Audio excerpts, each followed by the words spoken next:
ગુજરાત વિધાનસભામાં યુસીસી વિધેયક બહુમતીથી પસાર થયું છે। આ સાથે ઉત્તરાખંડ બાદ યુસીસી લાગુ કરનારું દેશનું બીજું રાજ્ય બન્યું છે ગુજરાત।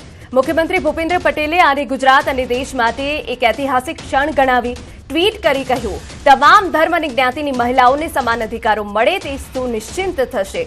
કોઈ સમુદાયને અન્યાય ન થાય તેનું પણ વિશેષ ધ્યાન રાખવામાં આવ્યું છે। યુસીસી લાગુ થવાના લીધે રાજ્યનો સામાજિક ઢાંચો વધુ મજબૂત થશે। તો નાયબ મુખ્યમંત્રી હર્ષ સંઘવીએ કહ્યું, કોઈ પણ નાગરિક આ કાયદાથી ઉપર છે, ના કાયદાથી નીચે। સમાન ગુજરાત, સશક્ત ગુજરાત। તો ઐતિહાસિક ક્ષણ સીએમએ ગણાવી હતી। તમામ ધર્મ અને જ્ઞાતિની મહિલાઓને હવે સમાન અધિકાર મળશે। ગુજરાત માટે એક ઐતિહાસિક ક્ષણ છે અને ખાસ કરીને મહિલાઓ માટે કે જે તમામ સમાન અધિકારો મળશે તેને લઈને સીએમએ વાત કરી। સમાન ગુજરાતની વાત ડેપ્યુટી સીએમએ કરી। યુસીસી વિધેયકના સમર્થનમાં ભાજપના ધારાસભ્યો અને મંત્રીઓએ પ્રતિક્રિયા આપી। આવો સાંભળીએ ભાજપના ધારાસભ્યોએ યુસીસી બિલ અંગે શું કહ્યું। ધર્મ, જ્ઞાતિ, સંપ્રદાય અને સંસ્કૃતિની માન્યતા અનુસાર અલગ અલગ કાયદાઓ અસ્તિત્વમાં છે ત્યારે આ યુસીસી લાગુ થવાથી આ તમામ વિસંગતાઓ એ દૂર થવાની છે। યુસીસી સમાન સિવિલ કોડ એ કાયદો લઈને વિધાનસભામાં આવ્યા, રજૂ કર્યું। હું એવું માનું છું કે આ બિલ નથી, દાદાએ ગુજરાતની જનતાનું દિલ રજૂ કર્યું। કોઈ પણ ધર્મ, જાતિ, જ્ઞાતિ હોય, કોઈ પર્ટિક્યુલર ધર્મને એની આસ્થાને ઠેસ પહોંચાડવાનો કોઈ વિષય નથી, પરંતુ જે દીકરીઓનું શોષણ થતું હતું, જેમને દબાવીને રાખવામાં આવતી હતી, એ તમામ દીકરીઓ, તમામ ધર્મોની દીકરીઓને આનાથી ખૂબ મોટી મુક્તિ મળે છે। અને એના આધારે આદિવાસી સમાજની જે પ્રાચીન સમયથી જે ચાલતી આવેલી રૂઢિ પરંપરાઓની રક્ષણ માટે, રિવાજો માટે, એના રક્ષણ માટે, એના સંસ્કૃતિ, એની પરંપરા જળવાઈ રહે એ માટે સંપૂર્ણપણે આદિવાસી સમાજને આ કાયદામાંથી સંપૂર્ણ રીતે બાદ કરવામાં આવેલ છે। સૌને ન્યાય, સૌને સમાન ન્યાય મળશે એ દિશાની અંદર આ ગુજરાતનું પગલું, એક મોટા રાજ્ય તરીકે ગુજરાતનું આ પહેલું કદમ એ આગામી દિવસોમાં દેશના અનેક રાજ્ય માટે પથદર્શક બની રહેશે। તો આ તરફ યુસીસી બિલનો વિપક્ષના ધારાસભ્યોએ વિરોધ કર્યો। કોંગ્રેસ ધારાસભ્ય ઇમરાન ખેડાવાલાએ કહ્યું, અગાઉ કમિટી બનાવી હતી તે સમયે પણ વિરોધ કર્યો હતો। મુસ્લિમ સમુદાય માટે કેમ કોઈ છૂટછાટ નથી। મુસ્લિમ સમાજના આગેવાનોને સાથે રાખી આ બિલની હું હોળી કરીશ। યુસીસીને ભાજપનો રાજકીય એજન્ડા ગણાવ્યો।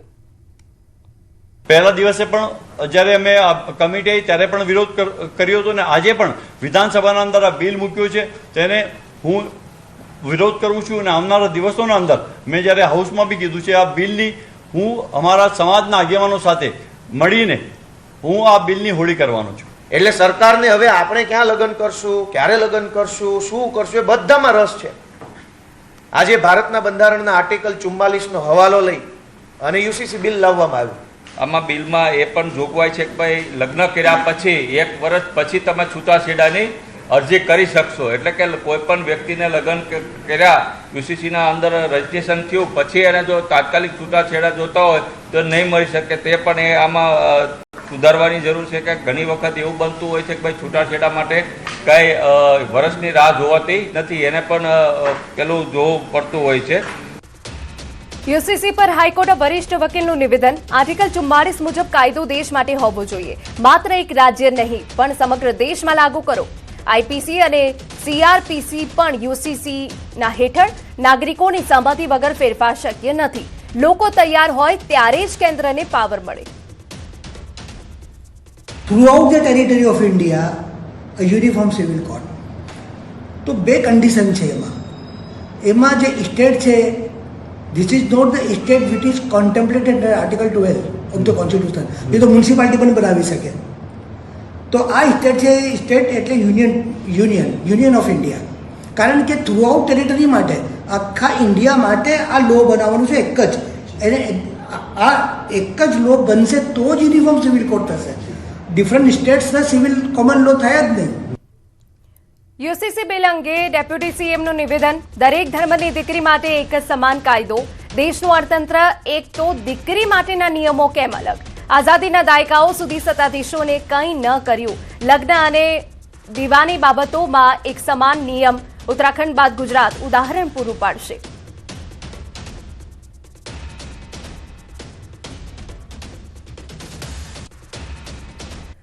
વિધાનસભામાં ગંભીર ચર્ચાઓ બાદ વિધાનસભાના અધ્યક્ષ, નાયબ મુખ્યમંત્રી અને ધારાસભ્યો એક સામાન્ય નાગરિકની જેમ સેન્ટ્રલ વિસ્ટા રોડ પર આવેલા રાજધાની ડીશ ગોલા સેન્ટર પર બધા નેતાઓએ બરફગોળાની મજા માણી. રાજકારણની વ્યસ્તતા વચ્ચે મંત્રીઓનો આવો અંદાજ જોઈ સ્થાનિકો પણ આશ્ચર્યચકિત થઈ ગયા. શંકરભાઈ ચૌધરી અને હર્ષભાઈ સંઘવીએ હળવાશની પળોમાં એકબીજા સાથે વાતચીત કરી બરફગોળાની મજા માણી, જેની સોશિયલ મીડિયા પર તસવીરો સામે આવી. મહત્વનું છે કે ગુજરાત વિધાનસભામાંની કાર્યવાહી મોડે સુધી ચાલી હતી. સાથે યુસીસી બિલ બહુમતી સાથે પસાર કરવામાં આવ્યું, જેને તમામ લોકોનું સમર્થન મળ્યું. વિધાનસભા બજેટ સત્રનો આજે અંતિમ દિવસ. બજેટ સત્રના અંતિમ દિવસે એલપીજી ગેસ, પેટ્રોલ ડીઝલ પર ચર્ચા. રાજ્ય સરકાર ગૃહમાં માહિતી આપશે. વર્તમાન પરિસ્થિતિને પગલે સરકાર દ્વારા કરાયેલી કામગીરી અંગે માહિતી અપાશે.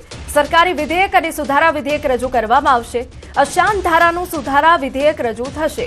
સંગઠિત ગુના નિયંત્રણનું સુધારા વિધેયક વિધાનસભામાં રજૂ થશે.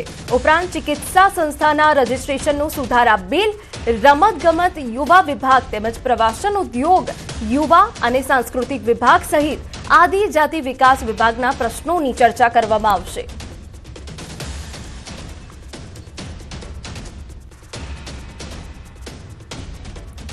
અને હવે સમાચારમાં આગળ વાત કરીએ. અફવાથી દૂર રહો.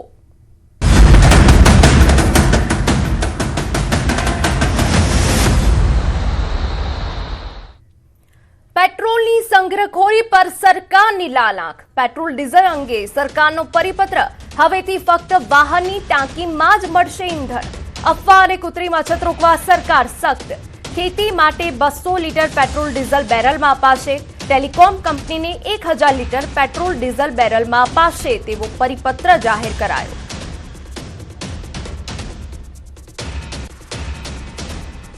પેટ્રોલ ડીઝલના મામલે સરકાર એક્શનમાં. રાજ્યના તમામ જિલ્લાના કલેક્ટર સાથે સીએમની બેઠક. પેટ્રોલ અને એલપીજી જથ્થાની વર્તમાન સ્થિતિ અંગે ચર્ચા. નાગરિકોને હાલાકી ના પડે તે માટે સીએમનું સૂચન. રાજ્યમાં પેટ્રોલની અફવાના કારણે વેચાણમાં ઉછાળો થયો. પેટ્રોલ પંપ પર પુનઃ પુરવઠો પહોંચાડવામાં આવ્યો છે. નાગરિકોને અફવાથી દૂર રહેવા સીએમની અપીલ.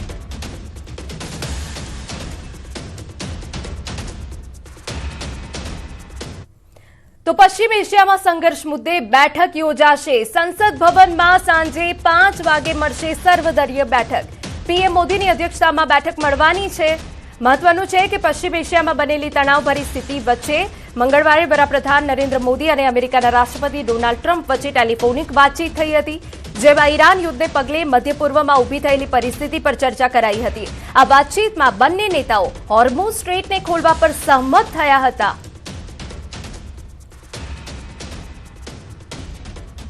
પીએમ મોદીએ ટ્રમ્પ સાથે કરી વાતચીત. પીએમ મોદીએ એક્સ પર વાતચીતની જાણકારી આપી. પશ્ચિમ એશિયાની ગંભીર સ્થિતિ અંગે બંને નેતાઓ વચ્ચે સંવાદ. વિશ્વ શાંતિ માટે તણાવ ઓછો કરવો જરૂરી. પશ્ચિમ એશિયામાં શાંતિની પુનઃસ્થાપનાનું સમર્થન કરીએ છીએ. સ્ટ્રેટ ઓફ હોર્મુઝની સુરક્ષા અંગે પણ પીએમ મોદીએ ચર્ચા કરી. હોર્મુઝ જળમાર્ગ ખુલ્લો અને સુરક્ષિત રહેવો વિશ્વ માટે અનિવાર્ય હોવાની વાત પીએમ કરી છે. સમાચારમાં આગળ વધીએ. રાજકોટમાં આઈઓસી